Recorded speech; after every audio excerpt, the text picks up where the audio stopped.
حمورابی 29واں انشا، ابتدا سے آج کل، انشے سیریل، شارق علی، ویلیو ورسٹی۔ مختصر سے تعارف کے بعد پروف کا لیکچر شروع ہوا۔ کہنے لگے 3500 سال پہلے میسوپوٹیمیا کے شہنشاہ حمورابی کی شہرت محفوظ رہ جانے والے وہ قوانین ہیں جو بابل کی عبادت گاہ کے کھنڈرات میں موجود سٹیلا پر کندہ تھے۔ یہ ضابطے انسانی تاریخ میں قوانین کے سب سے قدیم نفاذ کا ثبوت ہیں۔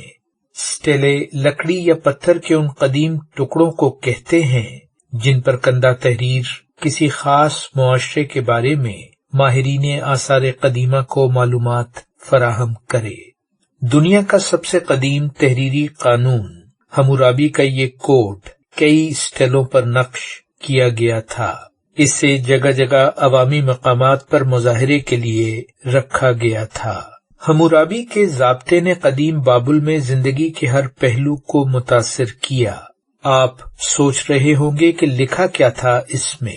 یہ ضابطہ کہتا ہے کہ لوگ قدرتی طور پر مختلف طبقوں میں پیدا ہوتے ہیں، اشرافیہ، عام آدمی اور غلام۔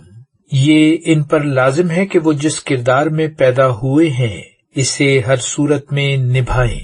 یوں یہ ضابطہ معاشرے کے ہر فرد کو ادا کرنے کے لیے ایک واضح کردار دیتا ہے، انہیں اس کردار پر قائم رہنے پر مجبور کرتا ہے۔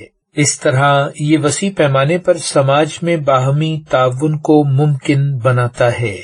کافی کا وقفہ ہوا تو ہم نے کپ ہاتھوں میں لیے لاؤنج میں بیٹھنے کے بجائے سرخ اینٹوں کے فرش والے کورٹ یارڈ میں بچھی لکڑی کی کرسیوں پر بیٹھنا پسند کیا۔ موسم جو اس قدر خوشگوار تھا۔ وقفے کے بعد پروف لیکچر جاری رکھتے ہوئے بولے، حمورابی کے ضابطے کو قانون فطرت کے طور پر پیش کیا گیا تھا، حالانکہ یہ بالکل واضح ہے کہ یہ محض انسانی تصوراتی سوچ تھی۔ خواتین و حضرات، غیر مساوی ہونے کے باوجود یہ ضابطہ اپنے وقت میں ناقابل یقین حد تک مؤثر تھا۔ اس کی اصل طاقت لوگوں کو بڑے پیمانے پر اجنبیوں کے ساتھ تعاون کرنے پر راضی کرنا تھی۔ ذرا سوچئے بھلا یہ بات کیسے قانون قدرت ہو سکتی ہے کہ معاشرے میں ہر ایک کو پیدائش کے وقت ایک واضح سماجی کردار تفویض کر دیا جائے، اسے اس کردار سے ہٹنے کی آزادی نہ ہو؟ کیا یہ ان لوگوں کے لیے غیر منصفانہ نہیں جنہیں غلاموں حتیٰ کہ عام لوگوں کی درجہ بندی میں رکھا گیا تھا؟ اگرچہ یہ فطری سچ نہیں تھا لیکن پھر بھی طاقتور تھا کیونکہ لوگ اسے تسلیم کرتے تھے اور یہ باہمی تعاون کو ممکن بناتا تھا۔